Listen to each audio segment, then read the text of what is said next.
it's still loading. We're good. Okay.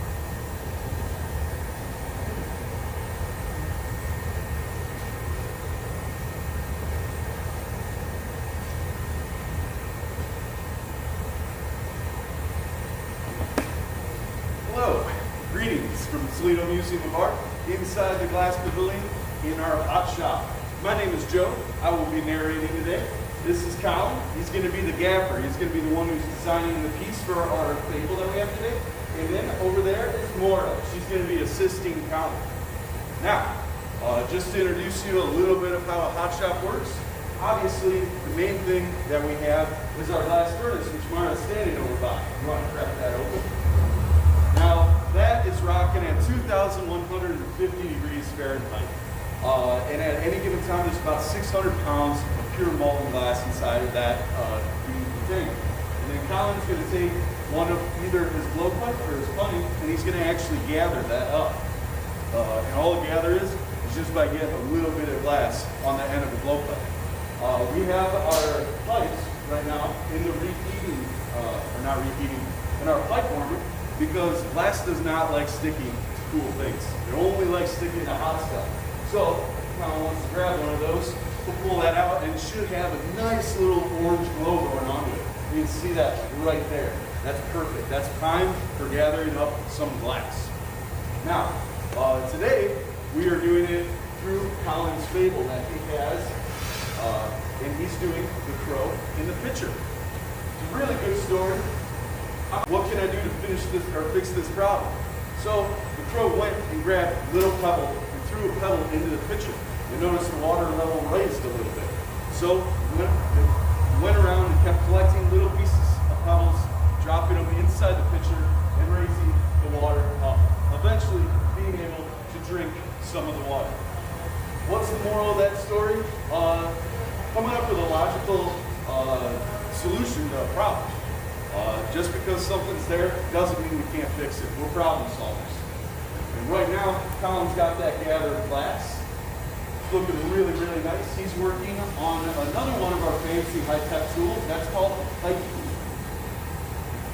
And if anybody has any questions about anything that Colin's doing or anything that I haven't gone over, please just type your questions in and we'll be sure to answer them right away.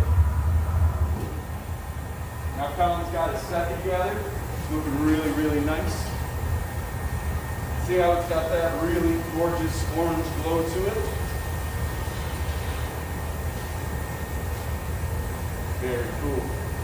Now he's going to go over to our fridge tray, which we actually have, I believe this is just regular opaque black. He gathered that on there. That likes sticking only if the glass is super hot.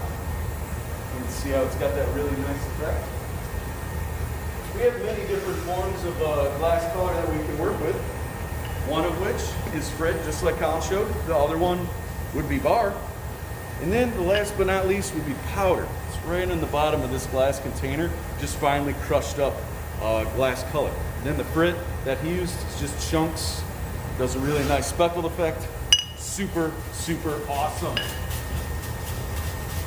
Now he's going in because he wants to make that saturation of color super dense. So he might do this maybe like 1 or 2 more times. Only one more time? Awesome. While Colin's doing this, you can see how he's turning that pipe. He's turning it left and then right. Just trying to keep that glass on the center, keep that mass, that momentum moving. Then luckily enough for black gets hot very, very, very quick compared to something like white or reds. For some odd reason, those are really, really stiff colors. And all the stiff color means is it just doesn't like to get hot very fast. It doesn't like holding up much heat. Got that melted in really, really nice. And he still hasn't done what we call the blow and cap, which is just introducing a bubble into that molten glass. You can see how he's turning that and it's moving around like crazy. It's going in with one of our blocks.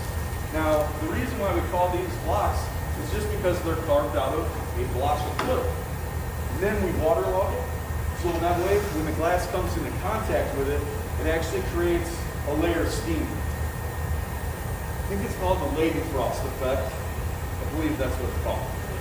And as long as Colin doesn't let that glass fall directly onto it, it's not going to burn. But let's be real. If he was to stop turning, it would actually burn out that cherry wood very, very fast, which wouldn't be very ideal. But Colin knows what he's doing. He's been blowing glass for quite a long time. He's going in, and you can see how he's doing that constant movement back and forth. So in that way, the glass never stays stationary. And this is cooling that outside glass, while the inside's still nice and molten. So Colin can put in a little bit of pressure, and just like that, it'll expand right on out. You actually should be able to see it. There we go, super nice. Now, this is an opaque color, and all that means is that we cannot see through it. Whenever you're working with a transparent color, it's usually a lot more easier to see the thickness of the glass that you're working with.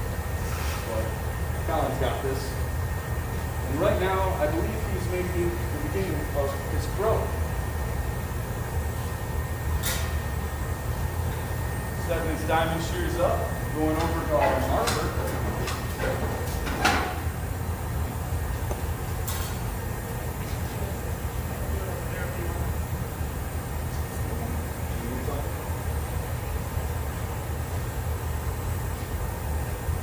Now he's going to wait for that glass color to cool down.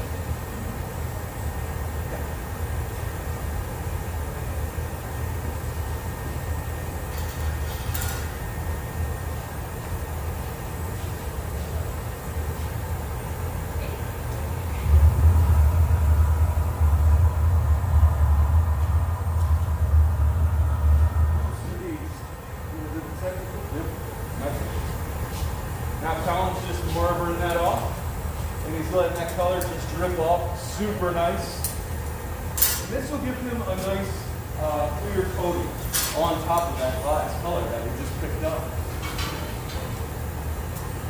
See how nice and satisfying that was? And Mara's just going to clean that up real quick, while Colin's going to come over here to the reheat chamber and once again start to heat up this glass piece. Now, Colin's also connected his blow hose, which is just this little tiny yellow thing that's connected to that in his blow pipe. So that way he can inflate this glass really, really nicely. Of course, he's not blowing into it right now because it's in that reheat chamber. It can actually cause some issues where the bubble will actually shoot directly out of the glass, causing a whole bunch of headaches. So, Colin's going to bring it out. He's going to let that cool just a little bit. And then he's going to take one of our favorite instruments ever, the newspaper, and just roll that on that super nice. Now he's going to start giving it some air to really puff out that body. Because he's going for a shape of a crow. And I know what you're thinking right now. You're like, wow, that does not look like a crow. But that's where the fun and the magic of glass actually comes. Just trying to center up that bubble really, really nice. And then now he's going to start blowing and inflating this out and constructing this. In a couple of moments, boom, the glass is going to take flight. It's going to become the crow. It's going to take flight. It's going to take flight. I like it. So, he's just heating that up. Once again, you'll notice that we're going to go inside of that reheating chamber about maybe 30, 50 times. This glass likes to cool off very fast. He's going back in with that newspaper, adding some pressure onto the back, and then he's also inflating. Because the glass is going to expand wherever it's the hottest. As long as he's using that newspaper, it's doing another Leighton frost effect, and it's actually cooling it down, so in that way you can inflate very specific areas. I have no clue who came up with the idea to waterlog newspaper, but that is just probably the best invention ever since sliced bread. Well, I mean, depending on what you eat bread. Which crows eat bread?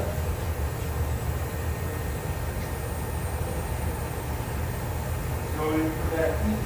And he's only doing it halfway. He's trying to heat up that very, very bottom end a lot more than he's trying to heat up the area that's located on the pipe, which we call the marker.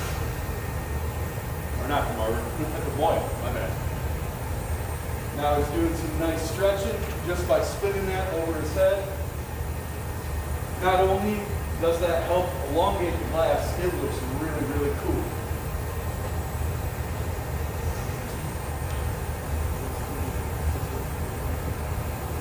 See how he's just doing it ever so slightly past those two doors? It's that ribbon burner. A lot of that heat builds up right towards that area. Two things are going to happen. You're going to either completely ruin your piece, or you're going to get really, really lucky. There you go. He's going in for his constriction line. All that is he just constricted some of that glass right there on the end of that blowpipe. Because we're actually going to have to break this glass off the end of that blowpipe in order to stick it inside of our annealing chamber.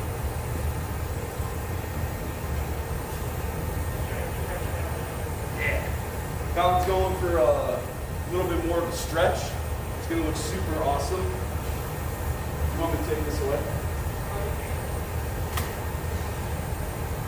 Cleaning up some of this glass color that's sitting out.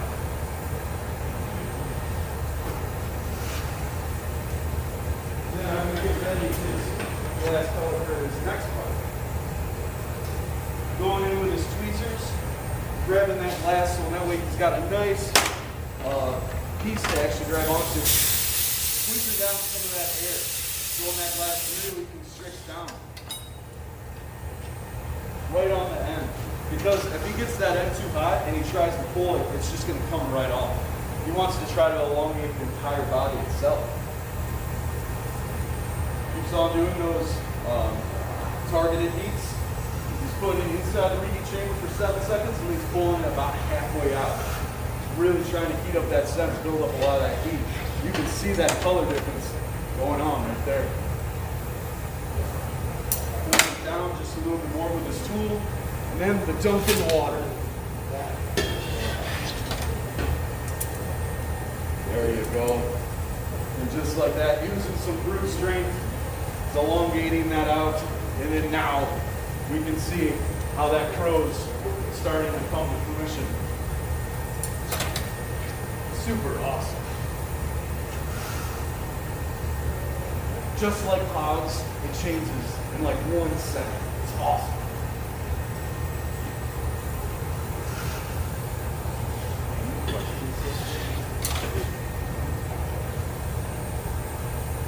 Going in for another stretch.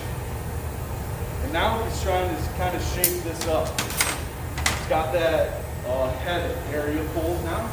He's got that bird body coming in. Super nice. Now,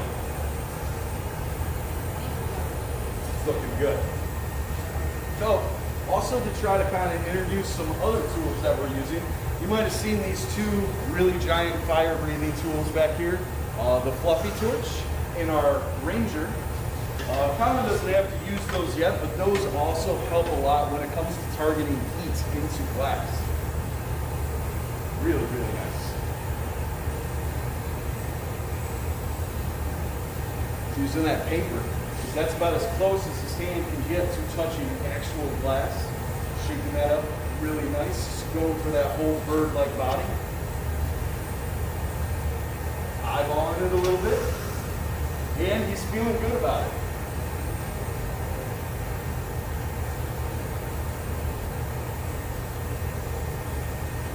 Got that heat going in. It's going to be awesome. Now remember, he still has that bubble inside of this piece. So that's why he still has his blowpipe inside of his mouth. In case he wants to give that out, any puffs, just to kind of give it any kind of additional shape. Because we are going for this bird form. And that's all he's doing right now. It's just fine-tuning it as he looks. I think it's looking pretty sharp. It's just like with the story of the crow and the pitcher. Anytime us as glass blowers, if we run into any kind of problems or anything like that, we just try to think of a really logical way to actually fix them. Sometimes, you know, you're working on a piece and you actually cut too much glass off, or maybe you do a lip wrap and it wasn't quite hot enough. We usually can come up with pretty quick and logical ways to actually fix our issues. And just like that, that little piece that he snipped off.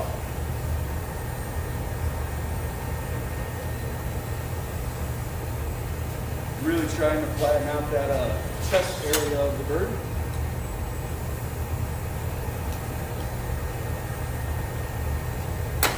And then now is when you're going to start using the razor now to start sculpting that face up, aren't you? Yeah. Ooh. Colin, in order to elongate the rest of this, he's going to bring a puntetta, which is just something that he's going to use just to elongate out a very tiny space on this crow's face.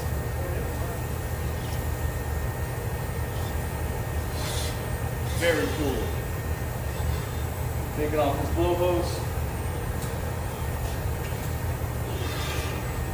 And now he's going to use the Ranger. Now, this torch is rocking in. Here, I'll try to pull that over. There you go. This torch is rocking at about 3,500 degrees. That is crazy hot when it comes to actually like working with glass. But he can target very specific little tiny areas on this glass piece. Obviously targeting just that head area. Glass has got kind of like a memory when it comes to heat. It remembers the areas that are hottest and obviously the areas that are coldest. Now we're working with a color that we can easily see how hot it is. If this was like, you know, like a red or an orange, it doesn't really give us as many tells. But this, since it is a very deep, rich, opaque black, we can clearly very well see that. Mara's going into that furnace. She's doing a nice little gather of glass. And she's going to just roll that up and she's going to make a tiny little point. So that way she can connect it right onto the face of this crow.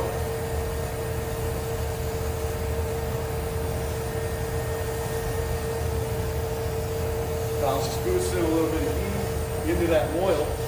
That's that connection between the glass and the blowpipe. Very nice.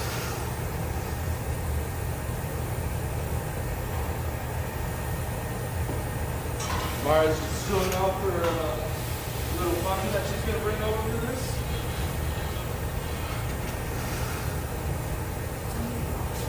Now that she's got that chilled, she's going to come right on over.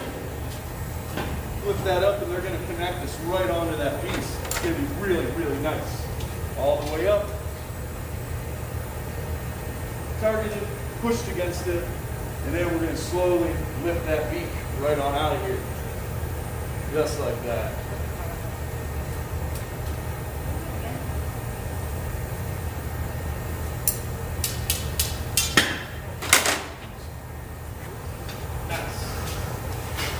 And that just pulled out just enough glass where we can start to really form up this bird really, really nicely.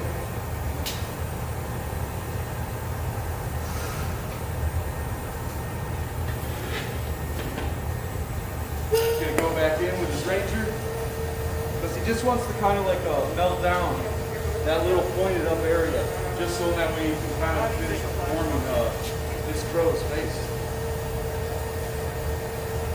It's got a little bit of that clear on, so it's trying to kind of melt that down, so that way you can see more of that really, really rich black.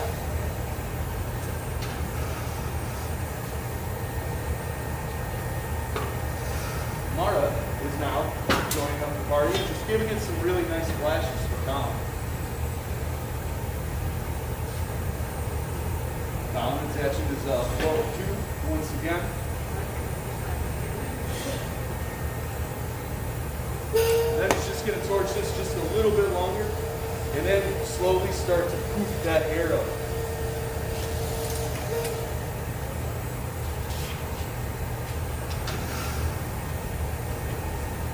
Colin's also got a huge array of tools that he can actually be using. very niche tool in glass blowing is our glass jacks, which you saw Colin using when he was actually constricting down on his piece. I believe now he's going to be going for his tweezers next, which are obviously just really big tweezers. Nothing too crazy. I lied. He's going for his newspaper. Now he's got him. There we go. And then just like that, shaboom. Taking his diamond shears there, and he's just going to snip that little excess off, because you can see a little tiny bit of clear on that. He's trying to kind of complete his whole pro-like look. It's the fun part. Look at that. That's nice. I like it. Just trying to make sure that he doesn't heat that back up too much. It's cooling him down with his newspaper. Little tiny snip, which will take that little excess clear off. Boom. And look at that. Now we got it. Making of a pro.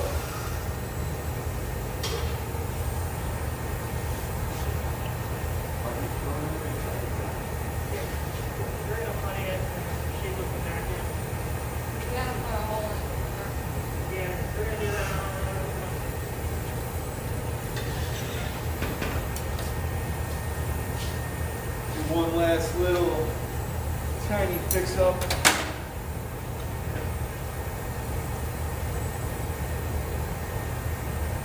Got that gorgeous pro-like shape.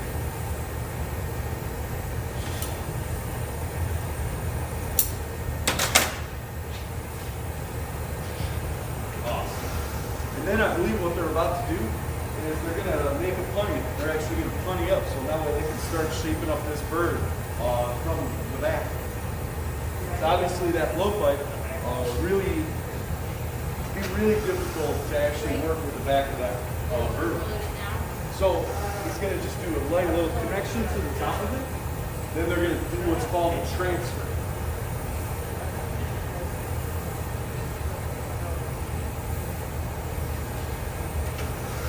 He's balancing out that heat really nice because he doesn't want it to be too hot. And he definitely doesn't want it to be too cold, or otherwise this would never come off the end of that blowpipe. Trying to give a nice homogeneous glow between the entire. What? Oh yeah. But first, we gotta cut a hole into this because this is a giant bubble. When this goes into the needle, the air can actually run some sort of a risk of cracking the glass. So just by doing a little bit of an insurance movement, by throwing in a little tiny air bubble or a little tiny air hole, so that way that gas can be released. It's got that tungsten rod raised super hot. And he's just going to slowly start to drill into that bird. Now don't worry, this bird is not being targeted to make it in this piece. Perfect. It looks awesome. Yep. Open the hole. Adding some insurance to your piece. Love it. Now that we got that, Mara's going to gather up for that 20 one. Now this bunny is going to be, she wants to make sure that this is kind of cool when she attaches it, because she's going to be attaching it on the head of the crow. Now, we will probably have to go in and just touch it up a little bit, but you want as least amount of damage done to the glass that has a color on it as possible, because if we take too big of a ding out of it, then instead of a crow, we have a bowling crow, which would be fine.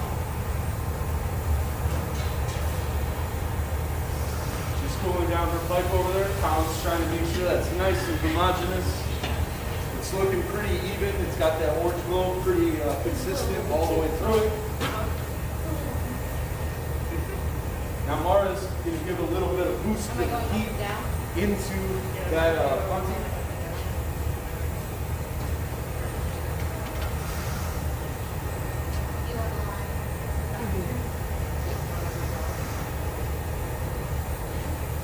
And now that that heat's been done,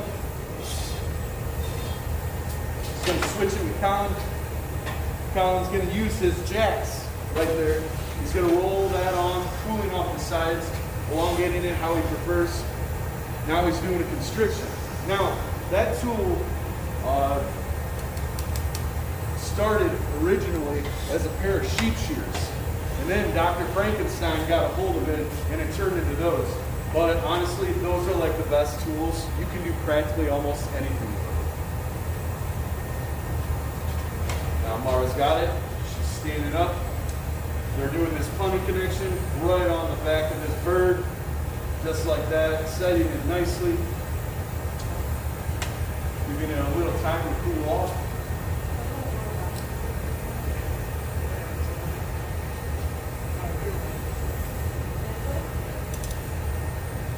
Now he's bending. So now Mara's getting that another piece of heat, and then Colin's going to bring it over, and he's going to try to kind of align up that bunny. Just because this is about the only time that that connection is going to be hot enough where he can actually do any kind of tooling to it. He's going to try to probably cool it off as soon as he can, right after he gets it nice and balanced. Look at that. Our little bird buddy's coming to life. I'm loving it. Super nice. Yay, Mora!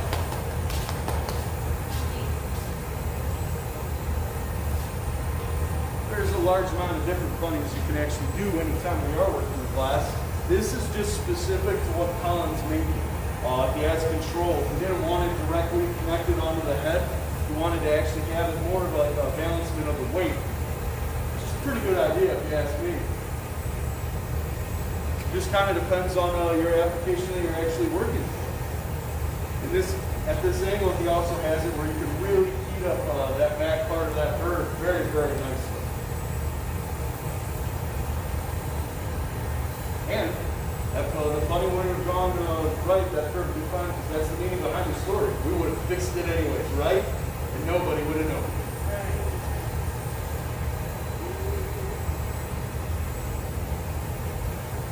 Targeting that heat, you can see its head sticking out. Kind of like it's popping its head out of the nest, just like looking around for berries. And look at that. That golden glow indicates that we can start flaring this back end up. I almost called it a bat, even though it's clearly a throat.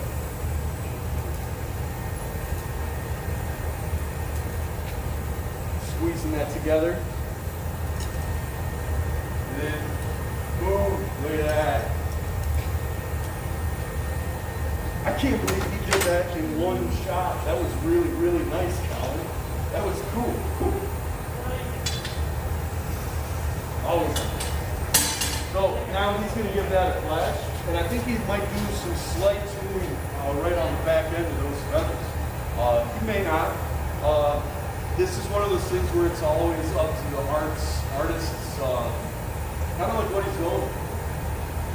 I can see it moving, so it looks like he wanted to heat it up quite a bit. And he's going to go in there and use his, those are just regular shears.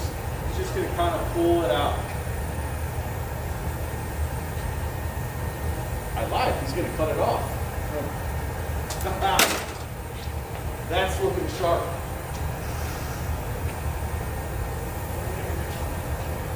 Now, obviously, we're using shears to cut glass.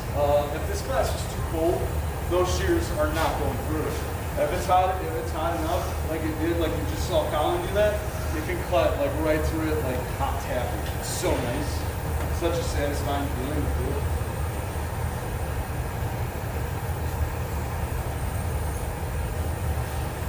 Going in and finishing off that tail. Woo.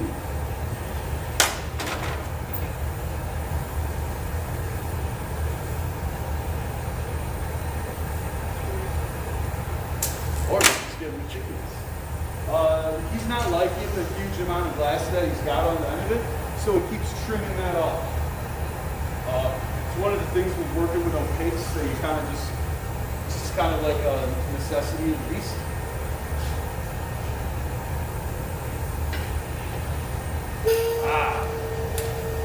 Now we're going back to the Ranger. And he's just targeting He's just trying to melt in those little jagged cuts of that glass. We gotta re-drill that hole because we kind of Oh, okay. Yeah. It's okay. We got to re-drill this hole because when we stretched it, we ended up accidentally closing it up. But that's perfectly fine. At least it's something out like that, or something like that, and not something that would be like crazy. Just heating up that tungsten tip on the end. The reason why it's using tungsten. Alright. I'm gonna have to flash that down and put it in the garage. Yeah, I can make it. We'll start with And then now we're going to be transitioning to the pitcher. So what we got going on now is Mara, she's got her crow right over there. And she's going to start keeping that nice and happy while Colin's going to be over here and he's going to start up with his pitcher. Mara's just flashing this piece down. I'm going to try to get out of the way for a second. And while she's flashing this piece down, she's just trying to balance it out and make it very homogeneous and very nice, just like that. And she's placing it inside of our garage right here for storage until we need it again. She's letting that cool down a little bit, and then she's going to be able to actually relax that and actually set the punny down, and the weight of the whole piece will be balanced right there for future use. Very, very helpful tool. This garage is sitting at about 1,200 degrees, which is really, really nice. It's not too cold for glass, but it's very, very, it's a good temperature for just resting. Now, in the meantime, Colin's over here, and he's got a nice gather of glass, and he's gathering up some of our color that we have sitting inside of our tray right here. This is a moccasin, which is a really nice brown color because the story of the crow and the pitcher, we're going for like that really nice old-timey looking pitcher vessel, very ceramic looking, and this is an outstanding color we actually use it for. We actually will not see the true color of this piece until after we're done, probably connecting both the bird with the pitcher.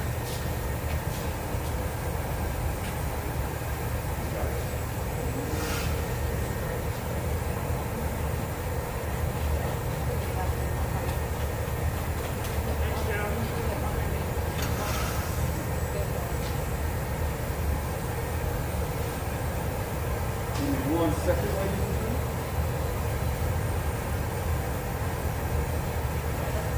There we go. Now we got the bird in the garage, which is probably the one time in your life you'll ever be happy to say that.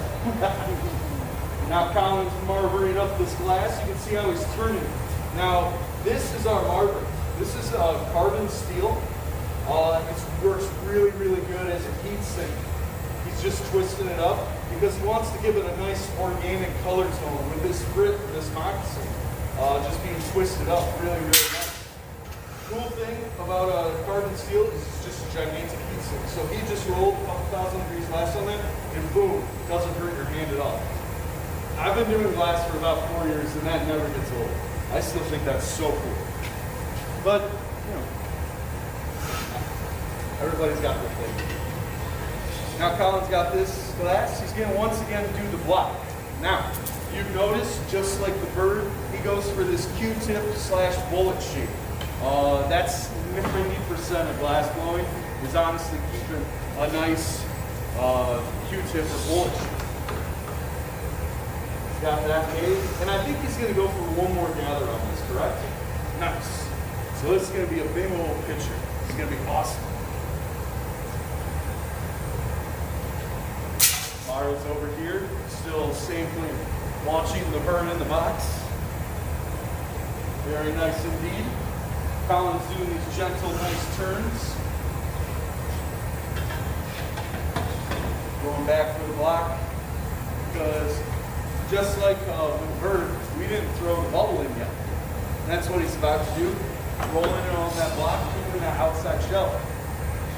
Then bringing in pressure. Now it's going to hit that glass, and it's going to slowly start to expand and shoot out of the end of that blowpipe. So obviously that glass that's right on that blowpipe, right there on that loyal location, that's going to be a lot colder than the rest of the glass.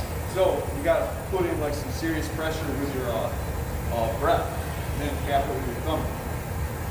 Now you can see how that's expanded out very, very nicely. There we go. Look at that. Thank you for the close-up, Colin.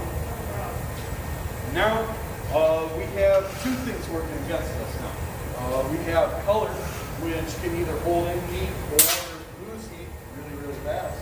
And we also have a bubble. So, Colin, you could probably blow this out and make an okay picture right now, but let's be real. We want to do something big, don't we? That's what I'm talking about. Yeah, go big. So he's going to go in and he's going to do another gather of glass on us. Now he wanted to wait so in that way that bubble doesn't get too heated and condense down. But at the same time, he doesn't want to get it so cold where he can stick it inside of that furnace and it can actually crack or break off. He's cooling off that pipe because he's got a lot. Look at that. There we go. Going to a bigger block and just rolling it in there, just cooling that glass. While he's doing that, that outside molten layer that we just gathered out of the furnace is being cooled by that block. And then that heat is also dumping into those layers underneath. This is where homogenizing the whole glass together as a whole is very, very important.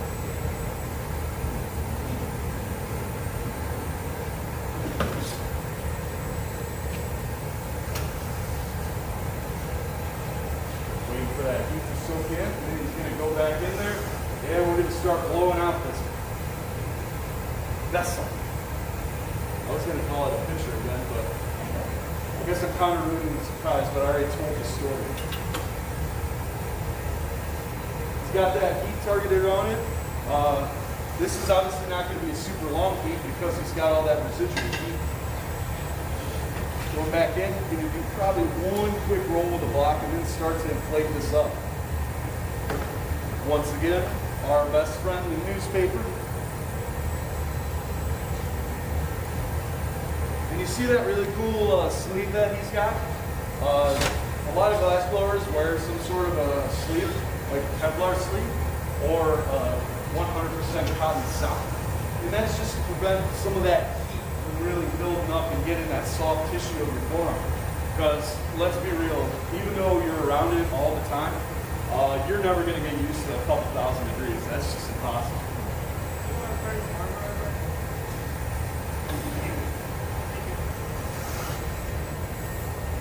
Now Colin's going back onto that marble, and he's targeting the very bottom of that piece. So like ceramics, obviously we're working we're not working from the bottom up, we're working from the top down. Meaning, the top of that piece is what's connected on the blow pipe. Right now, he's cooling down the bottom. He's doing those controlled rolls. Because while you're inflating it with air, the glass is going to expand wherever it's hottest. It's going to be way hotter towards the base of the piece rather than up by that blow pipe. You might do that one more time.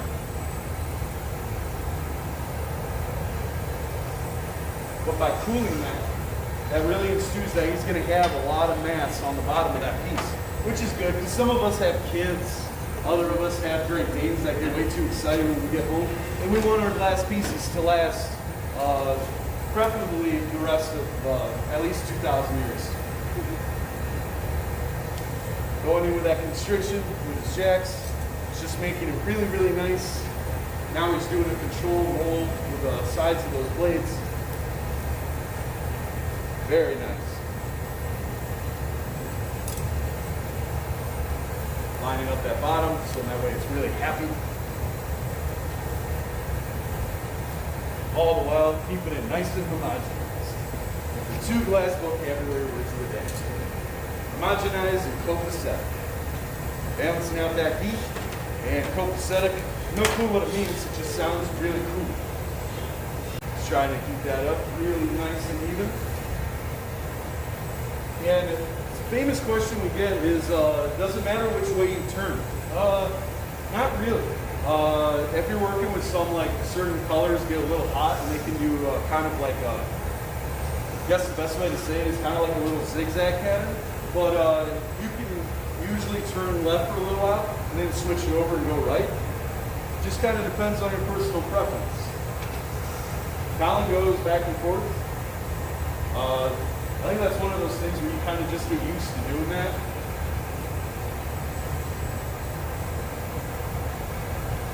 Just gonna stretch this out one more time.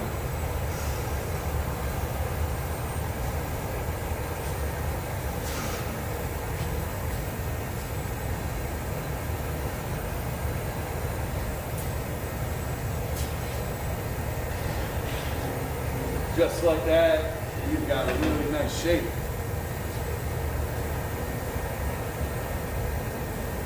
Just giving that some slight air while it's cooling down that bottom to really blow out that middle area. We'll call it,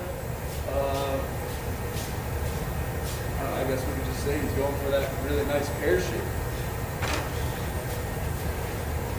So super nice.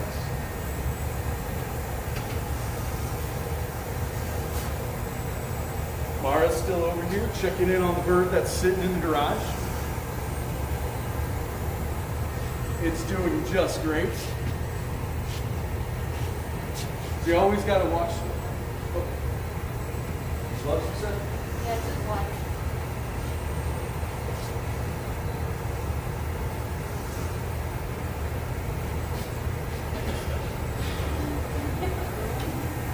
Yeah.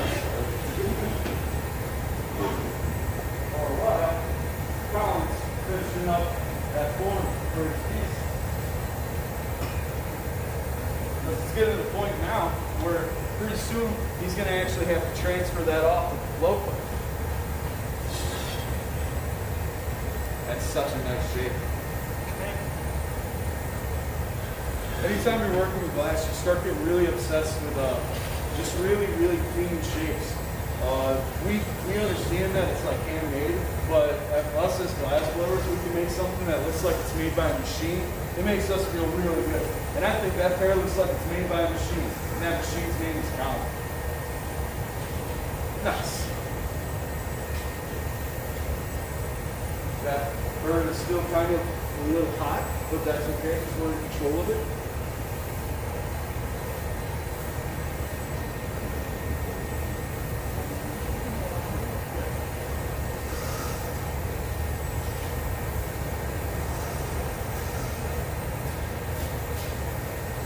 Now Colin's going to finish touching up the bottom part of that little piece.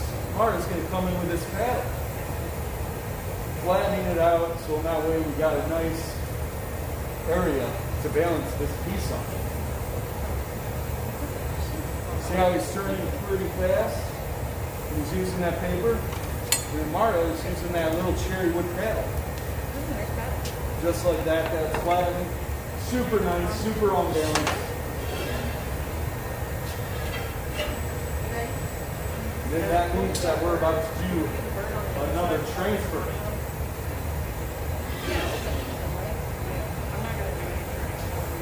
We're just letting that cool down before they do that hunting. Because when they connect it, they don't want this glass to be super hot. If it's too hot, it won't break off. It'll just kind of crack. And that's not something that we want to do. That constriction line that Colin did earlier, we want to use to make sure that that's the area where that glass breaks off really, really clean. He's just going to give it a couple happy flashes. A little zoom into our nice, gorgeous shape. Look at that.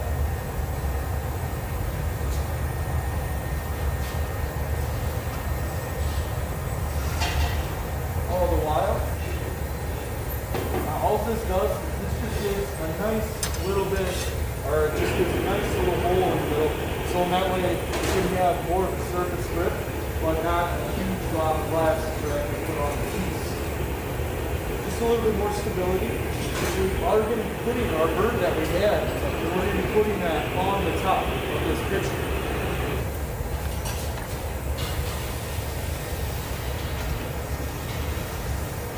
And you can't see it because we're wearing masks, but we're nothing but smiles right now. We're having a great time.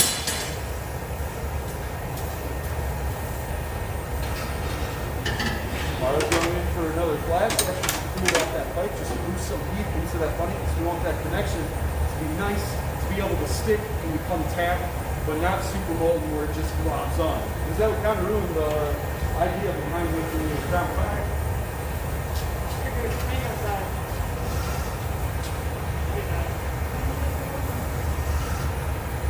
He's got that all ready. Colin's going to sit down. He's going to do the connection because he's the gaffer. Just like that. Slowly squeezes that on. A little rotation just to stick.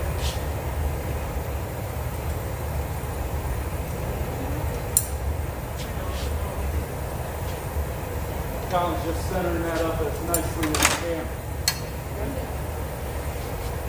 Mara gave him a nod, a little bit of water, a little vibration, and boom, just like that.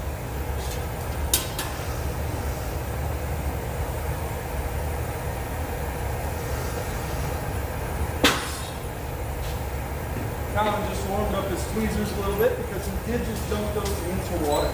Now, water comes into contact with glass, it obviously causes it to increase stress. So, by heating that up, that just evaporated that water off very, very nicely. And now, since that heat has kind of been brought down a little bit on that honey, he's got it nice and steady, he's going to start opening up the lip of that vessel. You want to straighten this pro out, Colin, after you're open? Sure. It's just slumped a little bit. Slumping? What? You say slump a little? Yeah, it's just in a sort of a strange angle. Now this is the longest reheat chamber of them, or the reheat of them all, as you can see. Colin's been in there for what seems like a glass blower eternity, but in retrospect it's only been about 35, 45 seconds. Not something super crazy, but when we bring that glass really, really down to temperature and then hit it up out of that pipe, it's kind of like a necessary evil that we have to cope with. This reheat, for anybody who's worked in glass, always knows that this is the long one. Then when Colin brings that out, you're going to see a huge difference in the heat. At least, I don't know. I think you will. This color is moccasin, so maybe not.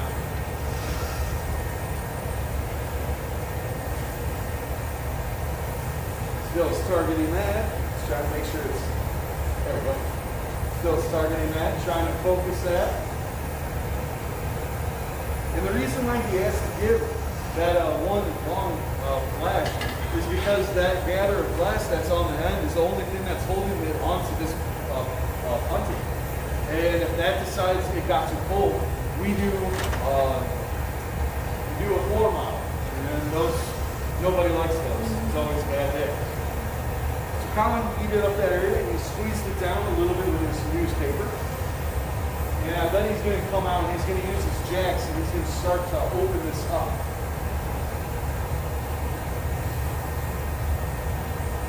We did get a question. Oh, sweet. We got a question. All right. So, it's for Colin and Joe. And what do you guys like the most about working with glass? And a team. It being like a team. Very good. I'm just going to reiterate what Colin said in case you didn't pick up. He said he really likes working with material as itself. Kind of varies day to day though, because he also does thoroughly enjoy working as a team. Me, it's so cool. Like, I don't know how else to describe it. Like, if you've never worked with glass before, I always suggest to everybody to give it a shot because I didn't know that I was going to be working in it until I didn't touch glass for the first time until I was 30. So, I hope that answered the question. Keep them coming. We love questions. Okay, you're not going to put a spout in it? Huh? Are you putting a spout in it? I'm going to leave it as is with the grill on it. Okay. Stick with tradition. Sounds good. Yeah, let me flash a couple times. Now we're getting to the point where we're actually going to connect these two pieces together. Mara's going over, she's going to the repeat. Colin's got his picture ready. This is when it's getting exciting because this is when we can tell that this is the flow of the picture. Just giving it a couple of little pieces here and there. Colin's over there.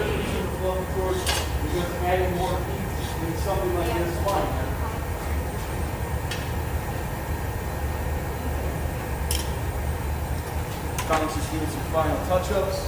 This is where the teamwork becomes very, very important. You can see how they're both working on that piece, because soon we're going to connect it and it's going to come together. Colin's got that nice and glued up. And then now, I believe what's going to happen is that they're going to actually switch. Mara's going to hand Colin the electrician. I was incorrect. Sorry, not No, it's okay. things got a little hot. Yeah, well, that's another great example of when it comes to working with glass color. That black just got a little hot, and he wants that bead to be slightly pointy. Just like that. Breaks that off. The squeezers, outstanding. I'll try to get out of your way, bro. It's kind of like an orchestra, the way they're working together.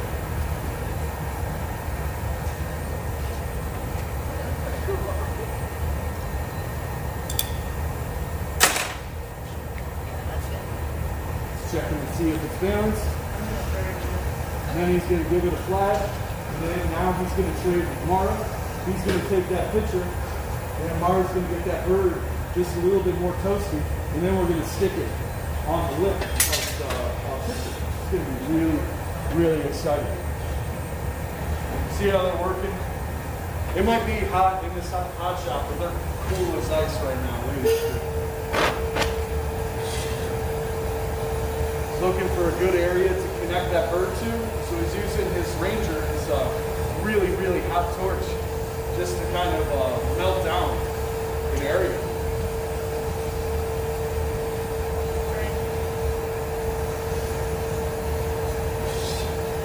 Nice little tray. See how happy that bird looks? It's ready.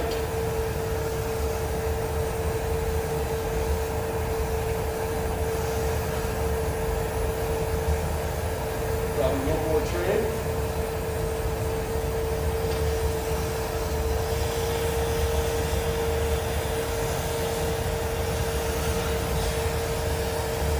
Colin's just building that heat up in one very specific area, so that way when he connects it onto that picture, it'll be able to stick and tap almost immediately. Black on this thing?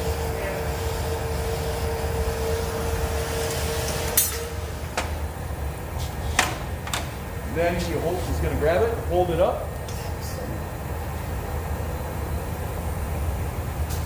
Gently touching it right onto the end of that picture. Rotating it.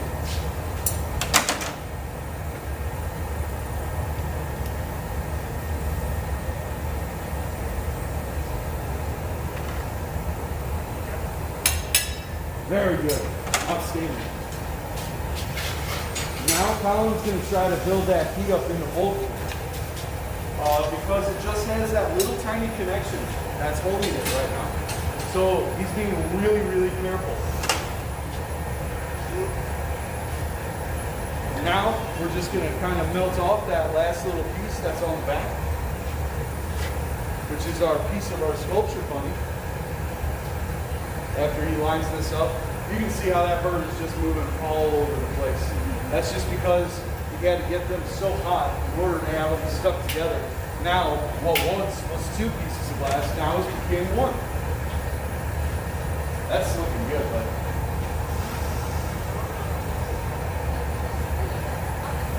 now they're just talking about some final touch-ups. Because it's just going to melt off that little connection to that hunting. And after that, we're going to put this in the box. You know, it's interesting. So when it comes to a fable of coming up with a logical and understanding solution to the problem that's at hand, I'd say Colin did it very, very well today. But he didn't really have much of a problem. He made that look easy.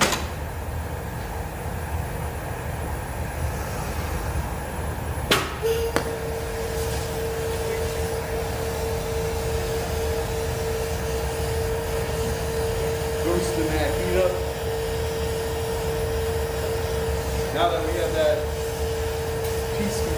finalized. The only thing that we have to worry about is just vibration on the bottom part of the piece.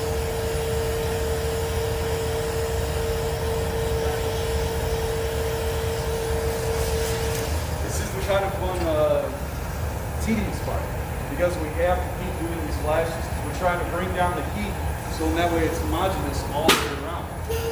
But we're also trying to spike up the heat in that one little tiny location on the bird's back. You know what he's going to probably do is he's going to take his diamond shears in a second. Just give that a nice little snip. All the while, Mara and him are talking, communicating as a team. Perfect. Nice.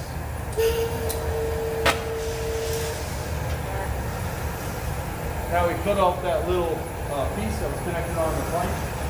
Now we're just going to melt that in, and we're going to have the finished bird in the picture.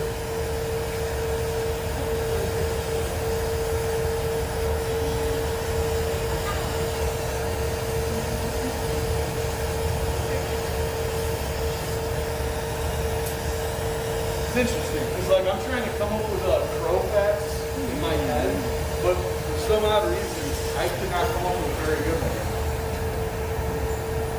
Only that they are ridiculously smart birds. Crazy smart.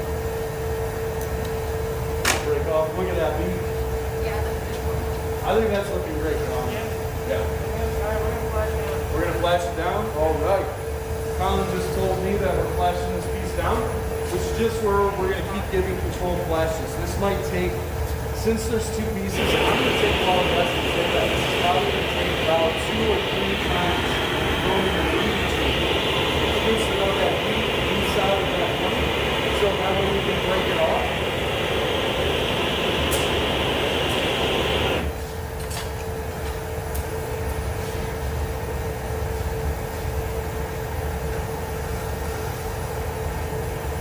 One more nice flash, and then I bet he's going to use the fluffy on it. It's now that that color is starting to kind of balance itself out. Ooh, he's going for the Ranger. He's really trying to do something there. Doing one finished flash weld onto the bottom of the piece, or on the bottom of the bird.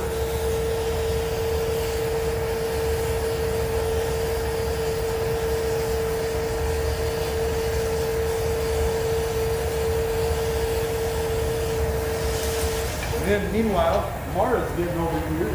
She's suiting up in her really cool protective clothing outfit. So we're going to set it inside of our annealing oven. It's setting at 920 degrees right now. And it's going to slowly be dropped down to room temperature over the next 24 hours. So if we don't do this, what ends up happening is connection of where that bird is on that picture is probably break off because that bird's a different thickness and it's a different color. The picture itself might be okay. It's pretty thin, it's really nice. That's looking great. Adding some chillness to that.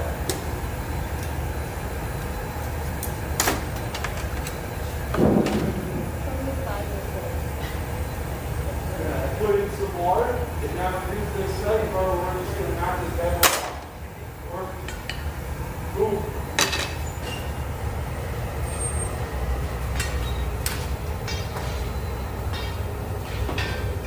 Into the box she goes. All right. Nice. Oh, sorry. That concludes our performance, or our piece for today. Stick around because we're going to have another demo. Thank you. Coming up here in about an hour. We have one more question. Oh, one more question? All right, shoot. What are some of your favorite styles and type of objects to make in glass? Does this just go to me or to Colin too? Both. Colin? You You enjoy go your first. vessels, don't you? Come over here in the camera. The people want to see your face. So favorite styles of just glass working in general? Yeah. So some of my favorite styles, I'm mainly a vessel worker, so sculpting was a little bit different for me today. Wow, words are hard. But I mainly like just designing work, so working with paint or different patterns to put into vessels. I like hot sculpting. I like this. This is like my favorite thing to do forever. Like, I could do this all day, but that's me. So, thank you guys so much for tuning in here at the Toledo Museum of Art. My name is Joe. That's Colin, the gaffer. I'm gonna give him a round of applause, even though, you guys can't see over the computer, but, that was sweet. Good job, Colin. Good job, Mara. And thank you guys very much. Hopefully we'll see you in an hour.